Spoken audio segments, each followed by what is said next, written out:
की है। केंद्र और राज्य सरकार के dream project Amritsar Kolkata industrial corridor यानी AKIC को लेकर एक बहुत बड़ा अपडेट सामने आया है।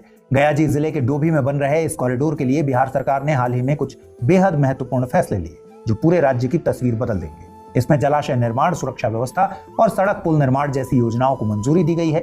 दरअसल यह भारत सरकार की एक महत्वाकांक्षी योजना है। इसे 20 जनवरी 2014 को मंजूरी दी गई।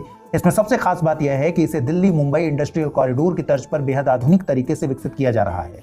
यह पूरा प्रोजेक्ट लगभग 1839 किलोमीटर लंबे ईस्टर्न डेडिकेटेड फ्रेट कॉरिडोर के पैरेलल यानी साथ साथ बनाया जा रहा है।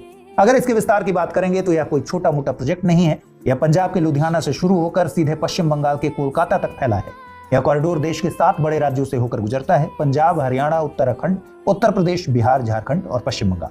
यह कॉरिडोर भारत की लगभग 40% आबादी वाले इलाके को कवर करता है, यानी देश की एक बहुत बड़ी आबादी सीधे इससे जुड़ने वाली है। इसलिए इसे औद्योगिकरण और रोजगार सृजन के लिहाज से बहुत अहम माना जा रहा है। इस योजना की सबसे बेहतरीन बात जानते हैं क्या है? इसके तहत हर राज्य में एक इंटीग्रेटेड मैन्युफैक्चरिंग क्लस्टर यानी IMC बनाया जा रहा है जो उस इलाके का मुख्य औद्योगिक केंद्र होगा। उदाहरण के लिए पंजाब में राजपुरा पटियाला, हरियाणा में हिसार, यूपी में आगरा और प्रयागराज और उत्तराखंड में खुरपिया फार्म विकसित हो रहे हैं। और इसी लिस्ट में हमारे बिहार के गयाजी जिले का डुभी इलाका भी शामिल हो गया है।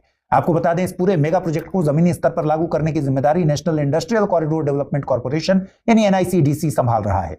परियोजना के जमीनी स्तर की बात करें तो गयाजी क्षेत्र में लगभग 1670 एकड़ भूमि पर इस विशाल इंडस्ट्रियल हब का निर्माण किया जा रहा है।